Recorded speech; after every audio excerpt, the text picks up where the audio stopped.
Bonjour mesdames et messieurs, je suis vraiment content aujourd'hui de pouvoir enfin vous faire cette vidéo spéciale sur le groupe le plus excitant de la planète, les Who, dans les années 60-70. Ça fait très longtemps que je voulais la faire cette vidéo, enfin je trouve le moment, en ce moment j'ai du temps donc je peux vous la faire. Et ça me tenait vraiment à cœur, parce que là, il s'agit d'un groupe des années 60, bien sûr, qui a démarré en 64-65 à Londres. Ce sont des Anglais, vous l'aurez bien compris. L'emblème de la génération des Mods, qui seront les grands ennemis de l'autre bande rivale des rockers dans les années 60, ce qui donnera lieu à des bagarres historiques, mémorables. Mais on n'est pas là pour parler de ça, on est là pour parler de cet énorme groupe qui va quasiment, pour moi, tout révolutionner dans le rock. Et on va donc, je vais scinder en fait cette vidéo en trois parties. D'abord les albums studio qui me semblent essentiels, puis surtout les singles derrière, compilés sur des différents best-of que je vais vous présenter, et ensuite pour moi la partie la plus excitante, les lives. En termes d'albums studio, on ne peut pas dire qu'ils aient marqué l'histoire, mais quand même, on va les présenter rapidement. Vous les connaissez évidemment, Pete Townshend, l'éminence grise du groupe, hein, qui écrira tout, les mélodies, les textes, les chansons, en collaboration évidemment avec ses acolytes, mais c'est surtout lui qui va tout de suite réfléchir à l'écriture des morceaux. Donc Roger Daltrey, un des plus grands chanteurs anglais, bien sûr, John Entwistle avec un jeu de basse inouï, et Keith Moon, n'en parlons même pas. Keith Moon sera le batteur qui influencera la marionnette du Muppet Show, rappelez-vous pour les plus anciens.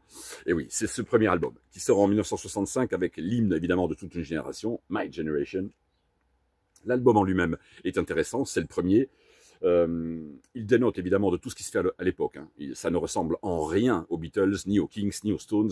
Pete voulait déjà se démarquer et faire sa propre musique à lui qui ne ressemble à aucune autre. Il y avait une saine concurrence entre eux. Ils étaient tous potes, ils faisaient tous la fête ensemble, mais ils voulaient absolument musicalement se démarquer. Et ce point de départ, en fait, en 1965, va être un album qui va plutôt assez bien marcher en Angleterre, qui va s'exporter un petit peu aux États-Unis, mais ça va prendre quelques mois quand même après.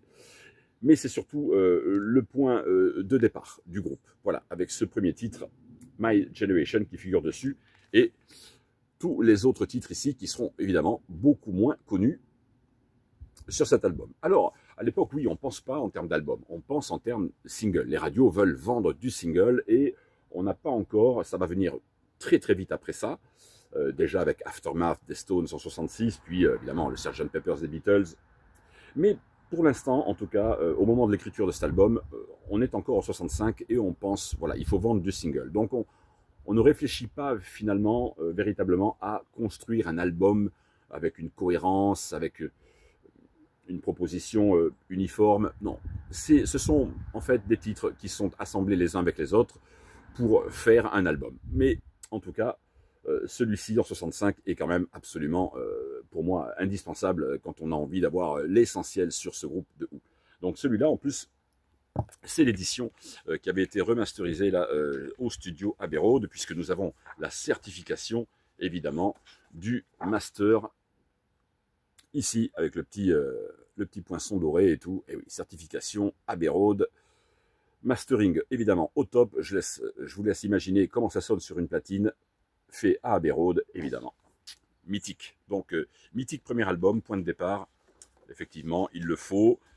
Celui-ci, c'est une réédition, hein, vous l'aurez bien compris, et il vous le faut absolument, de toute façon. Voilà, ça sortait sous des albums noirs avec le label ici, Brunswick, sur lequel ils étaient distribués en Angleterre au départ. Donc ça, c'est moi, comme je vous dis, c'est pas les albums studio qui m'excitent le plus dans ce groupe, mais quand même, il y en a quelques-uns qu'il faut absolument avoir quand on aime ce groupe. Donc ça, c'est la première chose. Ensuite, viendra le deuxième et troisième album, qui sont déjà orientés avec des touches un petit peu, ils vont tout créer, hein.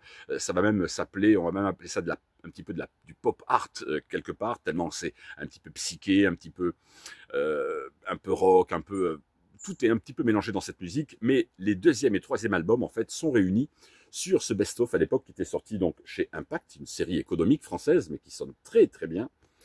Et d'ailleurs, vous voyez, regardez le catalogue de l'époque, hein, il y avait des artistes français internationaux.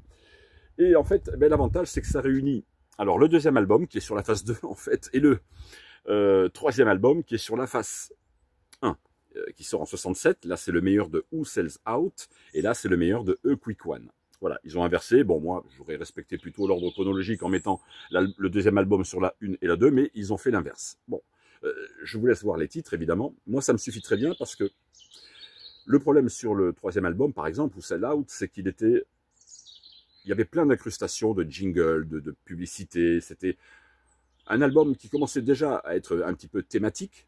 On commençait en 67 hein, à penser un petit peu comme ça. Donc, n'oublions pas quand même, historiquement parlant, que sur le deuxième album, A Quick One, c'est un titre qui durait quand même 11-12 minutes, McCartney et Lennon venaient quand même dans le studio écouter ça, et ça leur a quand même donné des idées pour faire Sgt Pepper derrière. Le premier à avoir fait un mini-opéra en Angleterre, c'est Pete Townshend avec ce titre A Quick One, qui ne figure pas hein, sur le disque ici, mais ça c'est un très bon compromis en fait du deuxième et troisième album. Moi ça me suffit amplement, je n'ai pas besoin d'en avoir plus, puisque je suis, encore une fois, je trouve pas que c'est vraiment là que les Who sont les plus intéressants. Mais quand même, il faut avoir le meilleur de ces deux albums, et ils sont réunis ici sur ces séries économiques qui étaient très très chouettes à l'époque, et qui permettaient aux Français de pouvoir s'offrir des disques à moindre coût avec sur le label ici Impact en disque noir traditionnel comme toujours, puisque dans cette année-là, de toute façon, il n'y avait pas de disque couleur encore, hein, ça allait arriver quelques années plus tard. Donc ça, c'est un super compromis quand même pour avoir l'essentiel du deuxième et troisième album.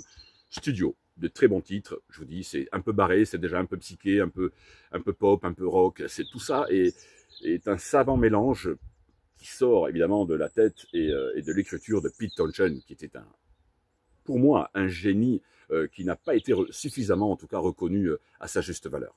Deuxième, troisième album pour moi c'est ici. Et puis ensuite évidemment va venir, puisque là nous sommes pour l'instant sur les albums studio, va venir évidemment l'opéra rock Tommy, que vous connaissez tous j'espère quand même. Celui-ci oui, il est indispensable évidemment parce que c'est un superbe opéra qui va être réalisé comme ça, comme ceci, en deux disques sur un trifold. Voilà, ça je pense que vous le connaissez. Tous ces disques-là, on les trouve à pas cher, hein, évidemment. Hein. Il n'y a aucun souci là-dessus. Vous pouvez les trouver vraiment à prix très intéressant. Et ce Tommy de Who, ben oui, ça raconte une histoire complètement barrée d'un gamin aveugle, sourd, muet, enfin bon bref, tout le monde connaît l'historique, ce qui va donner lieu à une superbe tournée derrière, mais ça on va y revenir plus tard. Mais voilà, Tommy, tous les titres ici que vous connaissez, est un incontournable qui sort en 1969. Voilà, je ne m'étale pas plus, vous connaissez tous, j'espère quand même, ce grand opéra rock, pour moi qui est quand même un petit chef-d'œuvre, n'ayant pas peur des mots, Tommy de Who, 69. Et puis évidemment, 1971, Who's Next? Alors là c'est pareil, Baba O'Riley, Won't Get Fooled Again, qui sera repris sur des jingles de séries télévisées, etc., etc. Tout le monde connaît cet album, il est considéré aujourd'hui comme étant leur disque le plus abouti.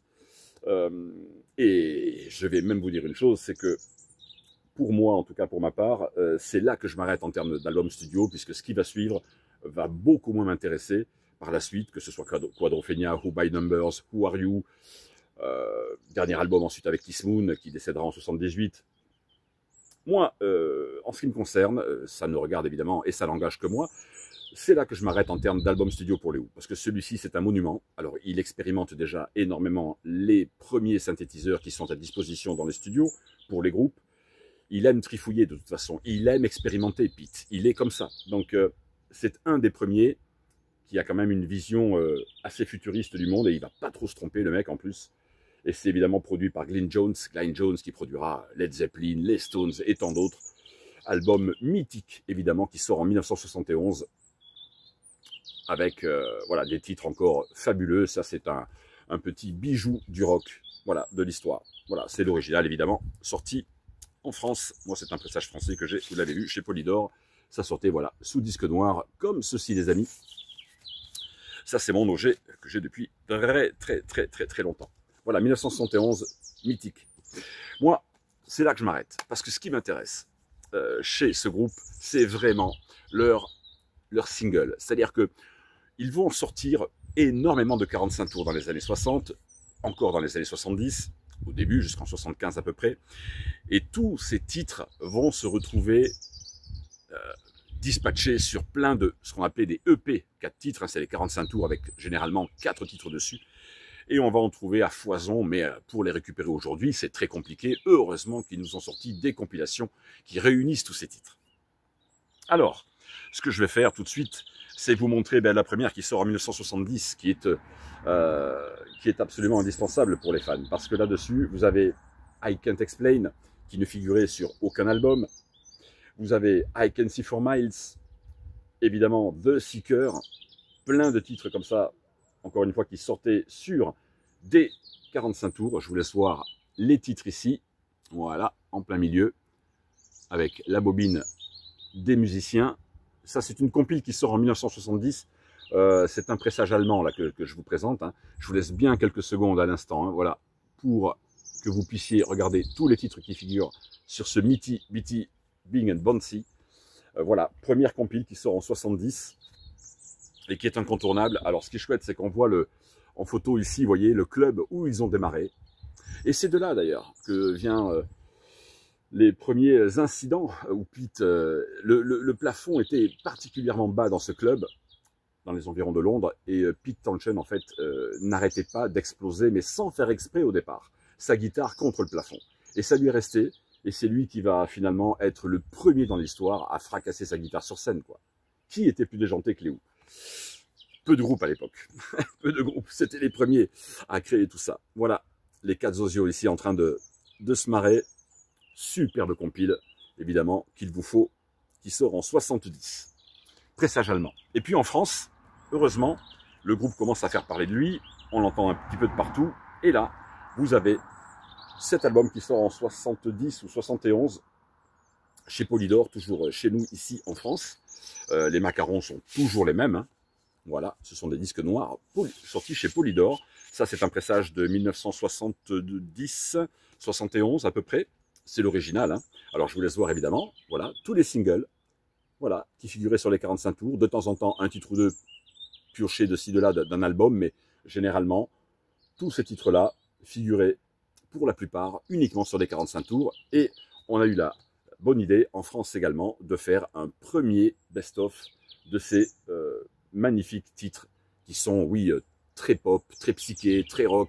Encore une fois, c'est un mix de tout ça qui est vraiment très intéressant musicalement, parce que Pete était un... Moi, je vous le répète, mais c'est vrai que pour moi, c'est un génie oublié de l'histoire, même si les Who sont très connus et sont reconnus comme étant un des plus grands groupes qui n'ait jamais existé dans le rock, bien sûr, c'est pas le problème, mais je trouve qu'on ne parle pas suffisamment de l'écriture et du génie de composition de Pete Townshend, quoi. Il avait fait déjà de magnifiques titres, et d'ailleurs, quand il avait écrit I Can See for Miles, en 65, 66, il avait été très déçu parce qu'en Angleterre, ça s'était vraiment pas bien vendu, quoi, au départ, le single. Mais aujourd'hui, ça a pris toutes ses lettres de noblesse, et tant mieux. Parfois, ça vieillit comme du bon vin, et on s'est apprécié par la suite. Mais en tout cas, celui-là sort en 70-71 en France, et c'est parfait. Ça, c'était le volume 1, c'est incontournable. Et nous avions également le volume 2 qui sort juste en suivant, avec d'autres titres. Cela, toujours pareil, issus des 45 tours de l'époque. Je vous laisse voir tous ces fabuleux morceaux. Circles, I Need You, I'm Free, Got the Mirror, Even in Hell, The Seeker encore, I'm Free, Run Run Run, qui était issu du 3e album, mais je vous dis là, c'est encore une fois des putains de morceaux qui sont fracassants, quoi. Mais c'est plus côté pop, côté, voilà, c'est toujours chez Polydor, disque noir, bien sûr, mais j'adore les pochettes, moi, elles étaient très sympas, ces pochettes françaises. Ça, c'est les disques que j'avais achetés, 5 francs, 10 francs dans les années 90, on les voyait encore beaucoup à l'époque chez des bouquinistes, ou je sais même plus où je l'avais chopé dans une brocante ou un truc comme ça. Ça m'a coûté 5 francs, ça, à l'époque. Je pense que ces disques-là, de toute façon, ne sont... Allez voir chez Record Sale, mais je pense que ça doit être aux alentours. Peut-être qu'aujourd'hui, ça doit coûter dans les entre 10 et 15 euros, grand maximum. Peut-être même moins, d'ailleurs. J'ai pas regardé, mais allez voir sur Record Sale, vous devriez les trouver assez facilement. Ce groupe a été quand même un gros vendeur de disques, donc théoriquement, vous devriez les trouver à prix très, très abordable sur un site, évidemment, comme Record Sale. N'allez pas n'importe où, allez chez les gens qui sont les plus honnêtes et les moins chers. Recordsale.de en fait partie. Bien sûr, je passe par eux depuis maintenant plus d'une dizaine d'années, et je vous ai très très souvent montré les disques qui arrivent de chez eux.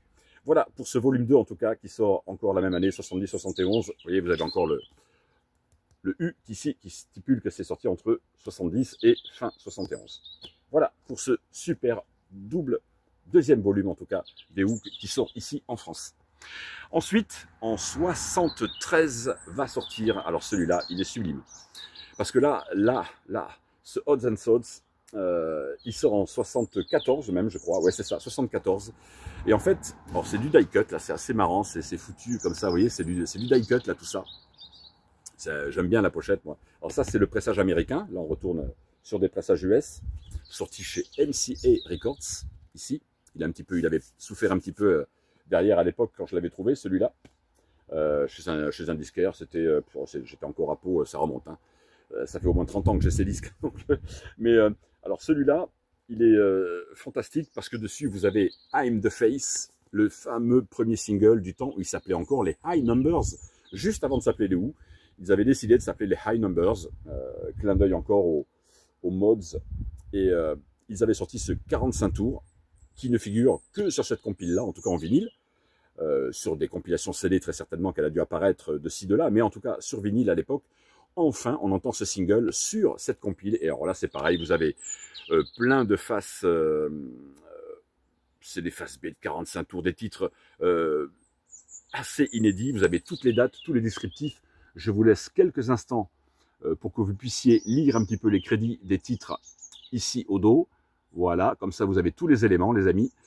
Et ça, mais en fait, c'est une compilation qui a été demandée par Pete à ce que ce soit John, en fait, le bassiste, John Entwistle, qui s'en occupe de réaliser cette compilation. Puisque lui était à l'époque, je crois, assez occupé avec l'opéra rock Quadrophenia. Et il avait chargé John, en fait, de réunir tous ces super titres pour en faire une compilation. Et je vous laisse donc le détail de tous ces magnifiques titres inédits qui figurent ici, sur ce beau pressage américain, et chez eux, aux États-Unis. Celui-là, je vous le montre parce que c'est pas un Polydor, c'était sorti chez Trax Records. Voilà, ça c'est logé, hein, américain. Premier pressage, c'est une belle pièce, hein, sorti en 1974, pardon. Je crois que je vous ai dit 73 tout à l'heure. Alors, celui-là, il est évidemment, tout comme celle que je viens de vous présenter, elles sont absolument indispensables, hein. Alors, à l'intérieur, il y avait un petit poster, mais bon, je ne vais pas vous le montrer parce qu'il est un peu chiant à sortir. Il y avait une petite affichette, un mini poster, mais comme le disque américain avec le carton là a un peu pris... J'étais dans un appart à Biarritz à l'époque qui prenait vachement l'humidité, donc du coup, je ne vais pas trop me risquer à vous le sortir. Mais en tout cas, voilà, je vous le présente ici. Cette super compile, elle est indispensable. Ce Odds and Sods, c'est pour moi la dernière compilation vraiment intéressante à avoir des Who. Et là, vous avez vraiment, depuis les disques précédents, tous les singles incontournables, indispensables à avoir de ce groupe. Voilà, avec cette superbe compile Odds and Sods, pareil, qui doit être à mon avis très abordable encore niveau tarif. Ça, 74, sublime. Ensuite, nous allons arriver, les amis, à d'autres compiles encore, pardon. Je sors du champ, on va y venir après, qui pour moi sont également indispensables. C'était les raretés volumes 1 et 2. Pareil, ils ont sorti en 2 volumes. Alors ça, c'est la période, comme c'est inscrit dessus, 66-68, avec encore, là, pour le coup, des faces B de 45 tours. Une photo d'eux au tout début, hein, en 65, 64, 65, ça là on voit que c'est, vu leur coupe de cheveux, c'était les tout débuts du groupe. Et vous avez encore des titres absolument géniaux qui sont inscrits sur cette compilation. Je vous dis, ça c'est des raretés, des faces B de 45 tours qui sont indispensables si vous voulez avoir les meilleurs singles des Who. Voilà, ça c'était sorti sur des pressages allemands à l'époque et toujours chez Polydor Allemagne. Voilà, 60, ça sort, pardon, qu'est-ce que je vous raconte, ça sort en début des années 80, ça sortait 83, compilation qui date de 1983, voilà, qui réunissait vraiment des inédits, et ça c'est magistral, ça il vous les faut absolument les gars. Voilà, 83, je vous laisse encore un petit peu regarder les titres ici. Ah, ils ne sont pas connus du tout, hein, ces titres-là. Hein. C'est ça qui fait toute la richesse justement de ces compilations. C'est pour ça que je vous les présente aujourd'hui. C'est vraiment indispensable. Et ils avaient sorti le volume 2 ici, présent. Alors lui, c'est la période 70-73, en fait, qui réunit encore plein de titres que vous ne connaissez, enfin en tout cas, que le grand public, lui, ne connaît absolument pas, et qui réunit ici, donc, sur cette sublime compilation. Voilà, avec toujours leur cabine du début, j'adore leur tronche, j'adore, il est obligé de se défriser, Roger Daltrey, au début, parce que ça passait pas trop, et puis après, heureusement, il laissera ses cheveux naturels, mais j'adore les tronches au début, là, et les coupes au bol, c'était magnifique. Voilà, des titres, encore une fois, très, très, très inédits, qu'il vous faut impérativement.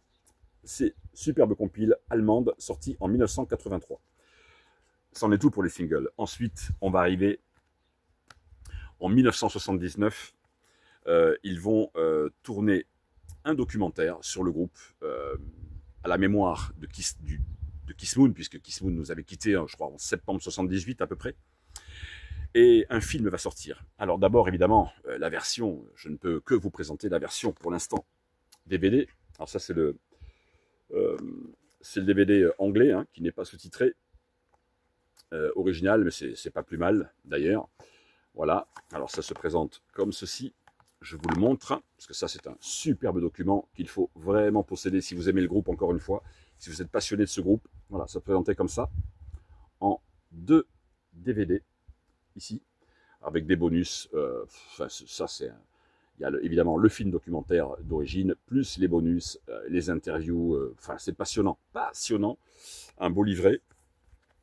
Et ça sort à l'origine, donc, ce documentaire sur le groupe, qui est un des meilleurs documentaires sur le rock, jamais réalisé, pour moi en tout cas, en 79, sur ce groupe. Voilà, The Kids Are Alright, ici. Et vous avez, évidemment, la version vinyle, qui coûtait que dalle à l'époque. Ça m'avait coûté 20 €, je l'avais pris il y a environ 3, 4, 5 ans, je sais plus. 4-5 ans à peu près.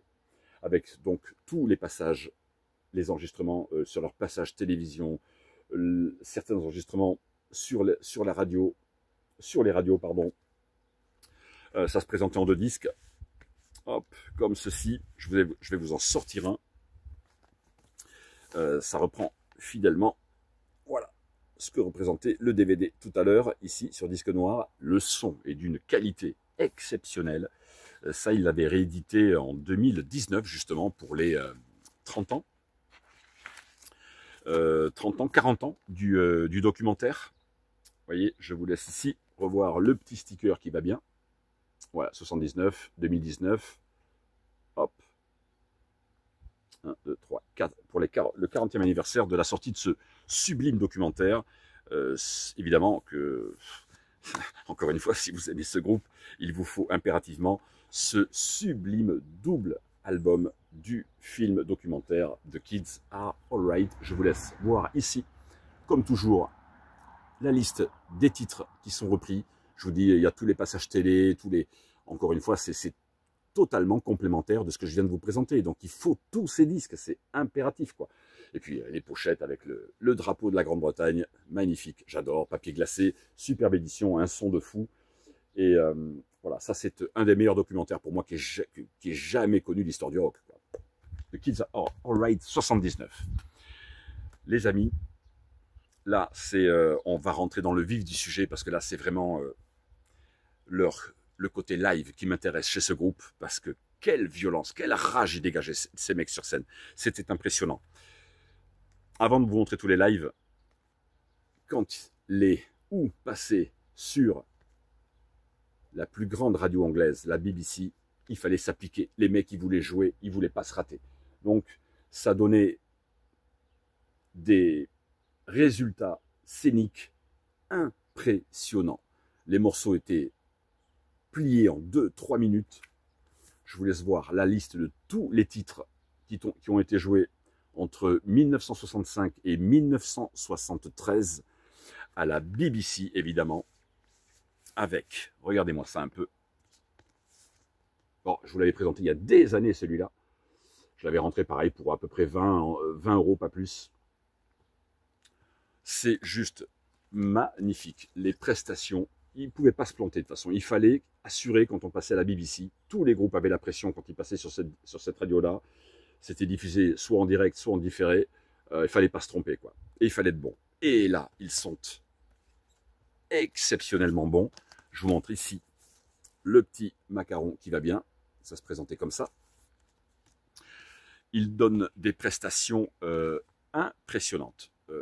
Avec en plus tout ce charme du son, je trouve, de la radio anglaise, la BBC. Il y avait un son très particulier sur cette radio et ils s'en sortent à merveille.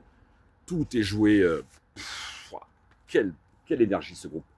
Je crois qu'on a rarement atteint un niveau d'arrogance et de morgue scénique que ces mecs-là. Regardez la bobine encore. Photo prise certainement 65, 66 grand max. Ouais. Voilà. Ça, c'est pareil. C'est incontournable, les gars. Ce BBC Sessions, il vous le faut impérativement. C'était sorti en l'an 2000 en CD. Je l'avais acheté dès qu'il était sorti en CD. Et puis ils l'ont réédité, je ne sais pas quand. Le copyright est toujours marqué en 2000.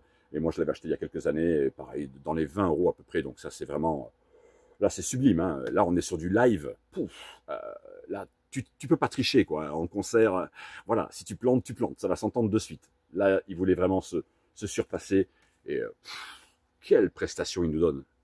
Pendant 10 années où ils sont passés sur cette radio, ils nous ont livré des prestations incroyables. Donc là, ça, c'est un monument, hein, pour moi, un de mes préférés qui tourne le plus régulièrement sur la platine, quoi. Cette double compile BBC Sessions des Who, incontournable, les amis. Une tuerie, ça, c'est une dinguerie, quoi. Et là arrive donc la période live. Alors là, attention, là on est sur... on va démarrer en 68, bien avant, donc, enfin, juste avant l'Opéra Tommy. Ils vont commencer déjà à tourner aux États-Unis et ils vont surtout aller jouer au Fillmore à New York le 6 avril 1968 pour donner une prestation sur 3 disques. Parce que sur le 3e, vous avez My Generation qui dure une demi-heure. Je vous dis pas le carnage, la présence, le charisme de ces mecs sur scène était impressionnant. Ce disque sonne à merveille. Ça a été édité, ça, il n'y a pas si longtemps, c'était en 2018. Et je l'avais chopé dès qu'il était sorti. Enfin, non, un petit peu après quand même, parce que je voulais présenter celui-là, mais il y a environ... Ouais, non, j'ai dû l'acheter il y a 3 ans, 4 ans, quelque chose comme ça, à peu près.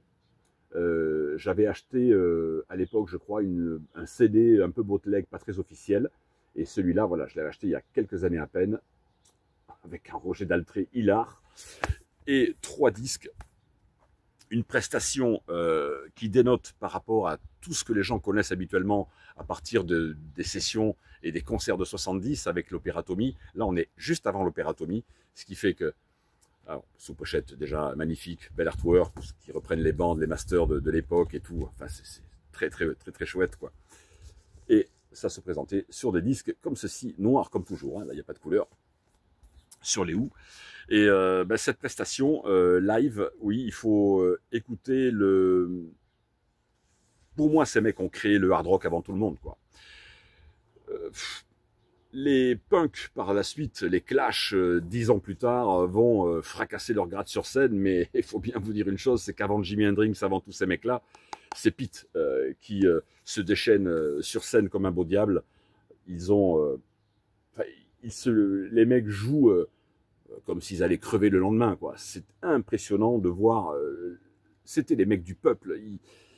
Ils ne trichaient jamais sur scène, quoi. Ils donnaient tout ce qu'ils avaient. Ils finissaient, les mecs, ils avaient perdu 3 kilos à chaque concert. Enfin, c'est des prestations scéniques qui sont absolument impressionnantes. Et dès 68, eh bien, vous avez en plus une setlist de chansons qu'on n'entendait pas habituellement, avec des reprises en plus d'Eddie Cochrane, Come On Everybody, Shakin' All Over, Boris the Spider. Je vous laisse revoir la liste des titres qui sont joués sur ces 3 disques. Ah ben, les gars, vous trompez pas, hein, pour moi, voilà, moi, ce qui m'excite le plus chez les Who, c'est leur période scénique, quoi. Et là, on est sur des monuments musicaux, quoi. Ça démarre déjà avec celui-là, en 68. Et puis, ben, celui qui va être considéré dans l'histoire comme un des 10 meilleurs live rock, hard rock de tous les temps. Là, les mecs, ils sont limite hard, quoi. C'est tellement que c'est poussé à l'extrême, et puis ils arrivent avant tout le monde. Ils jouent violemment sur scène, même encore bien davantage que Led Zeppelin qui est en train à peine de démarrer. Au départ, les Who, ils dégagent encore une fois une rage sur scène, mais c'est impressionnant. C'est les premiers pour moi. C'est les premiers qui inventent limite le hard rock, quoi, bien avant tous les autres. Ce sont les Who. Ils sont à l'origine de tous ces mecs-là. Ils ont créé le pop art avec leurs singles dans les années 60. Ils créent, avec leur énergie sur scène et la distorsion sur les guitares de Pete, du hard rock, tellement que le jeu, en plus de basse à côté de John Entwistle, est hallucinant, techniquement parlant. Kiss Moon était un dingo de première, qui roulait des breaks de partout.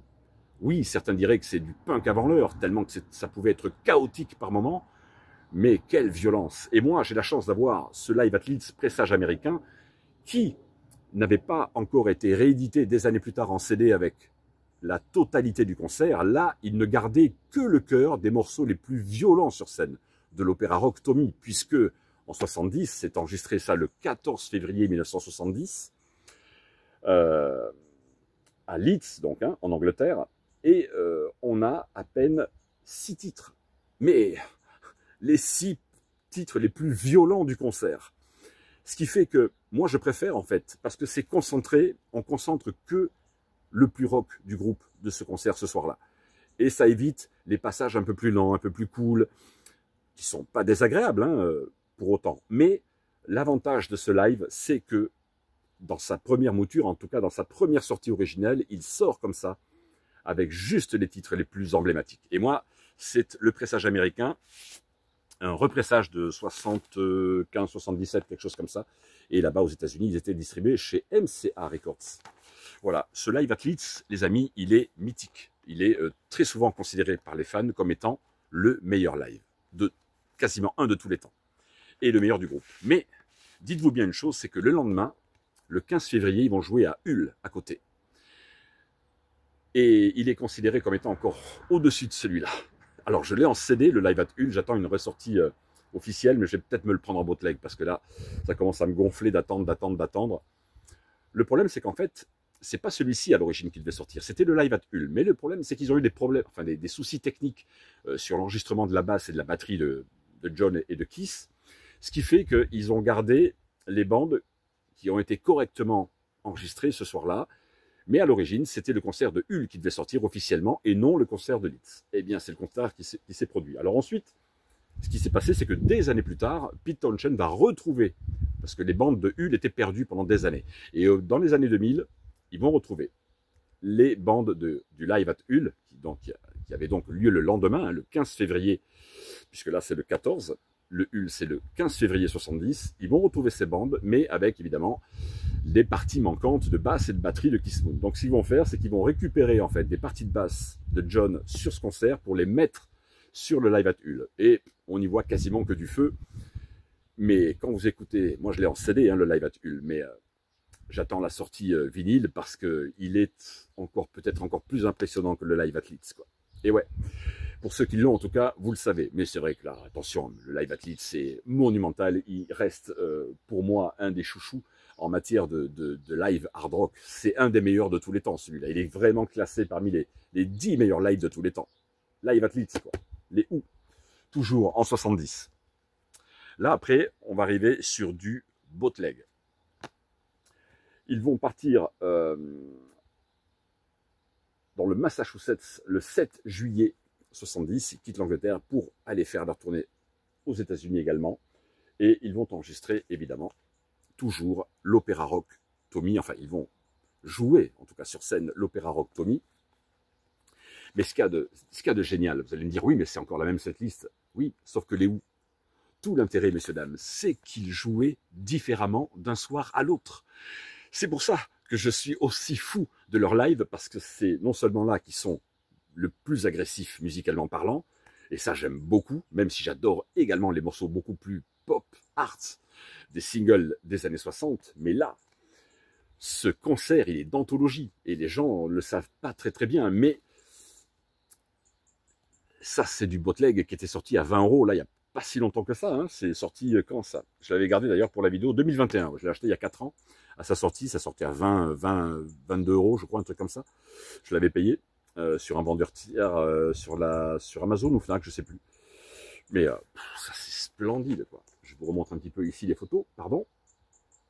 Voilà, du bonheur en barre, parce que les titres sont joués encore une fois, de façon assez différente du concert qu'ils donnaient la veille ou une semaine avant, et ça sera encore différent du concert qu'ils donneront une semaine après. C'est tout l'intérêt et toute la richesse de ce groupe, quoi. Ils ne jouaient jamais vraiment pareil les morceaux. Et ça, c'est mythique. Et en plus, sur des beaux pressages comme ça, une série limitée, en plus, moi j'ai l'exemplaire 498, ici. Ça, c'est... Ouais, je vous dis, je suis archi fan des Who en concert, donc... Et au mois d'août de la même année, en 70, ils reviennent jouer sur le fameux célèbre festival de l'île de Wight. Voilà, ça a lieu donc au mois d'août 1970. Ça, c'était sorti en 2012. C'est très vieux, c'était à 15 € en prix vert à la Fnac, ça, il y a une dizaine d'années. Je l'avais acheté bien avant d'avoir créé ma chaîne, avec toujours évidemment l'opéra rock Tommy, mais joué, alors celui-là aussi il est mythique, hein. La prestation de l'île de Wight est mythique, les amis. Donc celui-là aussi, je vous dirais, il vous le faut également. Alors faites attention, il y a une autre version qui était sortie en vinyle, qui sonne très très mal. Celui-là, par contre, ils ont assuré de fou. C'est Eagle Vision, Eagle Records, ici. Vous voyez, un label que vous connaissez très très bien. Si vous avez les DVD musicaux de l'époque, les documentaires, Eagle distribués. Tous ces groupes, ça c'est du pressage anglais chez Vinyl Vault. Ça c'est les Anglais qui nous ont sorti ça, avec 3 disques à l'intérieur. Et les 3 disques sont, là je vous les sors parce que ils sont bleus, très jolis bleus comme ça, opaques, hein, c'est pas translucide. Enfin, entre translucide et opaque, mais c'est quand même plus opaque que translucide, si je ne m'abuse. Voilà, avec le bel emblème ici des Who. Voilà, les 3 disques sont bleus comme ça, et ils sonnent très bien. Contrairement à une version qui était sortie, avec la photo de la cover, ils étaient sur scène sur un fond noir, et de Who marqué en bleu, blanc, rouge, je vous le déconseille vivement. Prenez cette version-là que je suis en train de vous présenter. Ne prenez surtout pas l'autre, elle a de très très très mauvaises critiques sur la qualité sonore. Celui-là, en revanche, il sonne parfaitement bien, et cette prestation à l'île de Wight, elle est historique. Je veux dire, c'est vraiment dans l'inconscient des gens, ce sont ces concerts-là qu'on garde en tête sur les Who. Mais je suis en train de vous en montrer d'autres également, qui étaient tout aussi bons. Mais ceux-là sont parmi les plus mythiques du groupe. Voilà, l'île de Wight, 70, incontournable, triple, je dis bien triple disque, bleu comme ça, avec tout le setup évidemment de l'opéra rock Tommy, puisque je vous rappelle que là, c'est l'année où ils reprennent sur scène Tommy avec évidemment leur titre, toujours là, joué Magic Bus, Naked Eye, My Generation, Shaking All Over, Summertime Blues, les reprises d'Hélico Crane, évidemment, ils en étaient archi fans, et ce concert est encore une fois mémorable. Voilà, Île de Wight 70, incontournable. Et puis, ben oui, je vous l'avais montré en poste, je vous l'ai présenté sur ma précédente vidéo acquisition au mois de septembre. Bien sûr, voilà ce qui vient d'arriver, ce fameux live que je vous ai présenté, enregistré en Angleterre pour le festival Goodbye Summer, à la fin de l'été, arrivée de l'automne. Et je voulais vous montrer quand même aujourd'hui le fameux livret. Alors déjà, l'artwork est magnifique, hein, je vous le remontre rien que pour le plaisir des yeux. Je vous l'ai bien montré la dernière fois, mais ça c'est sublime. Là on est en 71, hein, on est 1 an plus tard. Et ils nous l'ont sorti avec un magnifique livret. Alors, je vais faire comme ça, un petit peu, pour vous passer les pages, parce que là, c'est vraiment très, très chouette. Alors, je suis pas très habile là pour vous montrer tout ça, pour vous faire défiler les pages, c'est un peu compliqué, mais quand même que vous puissiez voir ce beau livret qui a été fourni avec cette prestation, je dirais, déjà là, un peu moins agressive que sur la tournée de 70. Ils sont un peu plus cool, mais qu'est-ce que c'est bon, quoi. Ils sortent bien, le disque en plus, hein. La remasterisation a été bien foutue, même si ça reste du live de 71, avec un son parfois un peu crasseux, mais moi c'est ça que j'aime, quoi. J'aime bien quand ça sonne sale. J'aime quand c'est très bien produit également, bien sûr, mais j'aime bien le côté cradingue du son de ces lives, avec cette saturation sur la guitare de Pete, la voix de Roger Daltrey, quoi, un des plus grands chanteurs anglais qui ait jamais connu donc la Grande-Bretagne. Ouais, sublime, sublime document. Voilà, aujourd'hui j'ai le temps, puisque c'est ma spéciale sur ce groupe, de vous montrer un petit peu les sublimes photos, voilà, qui étaient sur scène. Et voici pour clôturer, voilà, hop, Concert, donc, comme je vous l'avais précisé lors de ma dernière vidéo, concert caritatif en faveur du Bangladesh. C'était un festival où il y avait, donc, vous l'avez vu en tête d'affiche, pas mal de groupes, Mode de Hoople, etc. Et il y avait aussi les Faces avec Rod Stewart. J'aimerais bien le voir un jour aussi arriver. Donc voilà, très très intéressant, puisque vous aviez, je vous l'avais dit la dernière fois, Won't Get Fooled Again. Voilà, les chansons, la liste, ici, je vous le remontre bien en gros plan. Quel concert, qu'est-ce que je suis content de l'avoir pris. Il est sorti là, il y a quelques semaines à peine. Hein. J'ai foncé dessus quand je l'ai vu, celui-ci, j'ai dit, c'est pour moi ça, 71. Et oui, on est bien gâtés là, heureusement ils nous ressortent des choses magnifiques. Et maintenant on attend officiellement le live at Hull, bien sûr, mais bon, en espérant que la Major s'y colle. Et les gars, pour finir, alors là, encore un bootleg, 1973, vient de sortir Quadrophenia. Et nos amis bootleggers anglais, parce que ça, ce sont des bootlegs anglais qui sont très connus hein, sous la série. Alors, je vais vous montrer ici. Pour ceux qui connaissent, j'en ai des Faces également de ce groupe. J'en ai un des Stones. En fait, c'est un bootlegger anglais. Hein. Donc, eux, ils ont les bandes. Ça sonne nickel. Ils font un travail magnifique. Il y a tout leur catalogue en général ici. Voilà. Ici, The 60s London. Voilà, ils ressortent en fait plein de bootlegs parce que, ben oui, tant pis pour les majors, hein, bien fait pour leur gueule, ils n'ont qu'à se bouger le cul là-haut. Ça évitera aux bootleggers de se décarcasser pour sortir des documents. Mais nous, ben, les fans, on adore ça, quoi, parce que ça nous permet enfin d'avoir des documents qui arrivent et on peut se faire enfin plaisir sur ces labels qui nous sortent en plus des sons soundboard, hein, c'est-à-dire pris sur la table comme toujours, donc le son est d'excellente qualité. Puisque ça sort de la table de mixage, et puis il n'y a aucune retouche, évidemment, c'est brut de décoffrage, brut de pomme, et ça permet d'écouter nos artistes, évidemment, en concert, comme toujours, c'est ça qu'on aime. Et donc, ils vous le sortent, alors pardon, oui, sur les reprises classiques, hein, de tout ce qu'ils étaient habitués à jouer sur scène, mais sur le deuxième opus, que voici ici, ils sont malins, ils l'ont sorti en deux temps, en deux fois, hein, deux disques. À chaque fois, les disques sortent à 18,99 €. Hein, c'est pas la ruine non plus. 19 € pour avoir un document live des Who, c'est quand même, pour moi en tout cas, très très abordable. Et ici, donc, ils vont jouer les quelques titres qui figurent. Donc, ils ont pris les meilleurs titres qui figuraient sur l'opéra rock, le nouvel opéra rock, bon, qui fera un bide, hein, soyons clairs, Quadrophenia, avec des versions studio qui, moi, ne m'ont jamais vraiment emballé. Je trouve que ça manque considérablement sur les versions studio, hein, de peps. C'est des morceaux qu'on retient pas vraiment. Mais là, par contre, quand il les joue sur scène, ça donne tout le relief et tout le charme de ces morceaux qui sont pour moi un peu fades, encore une fois. Sur la version studio de l'opéra Quadrophenia, de toute façon, le public ne va pas trop s'y tromper. Cet opéra rock Quadrophenia ne va pas... clairement, ça va faire un bide à l'époque. Hein. Bon, aujourd'hui... les fans disent que c'est un peu mieux, enfin ça a gagné un petit peu avec le temps, on a réévalué un petit peu cet opéra rock, mais moi j'avoue que je bloque toujours un peu, quand j'écoute ça me laisse un peu, ça me fait ni chaud ni froid, quoi. Mais par contre, quand ils sont en live, là ça donne tout le relief à ces morceaux et c'est fabuleux, quoi.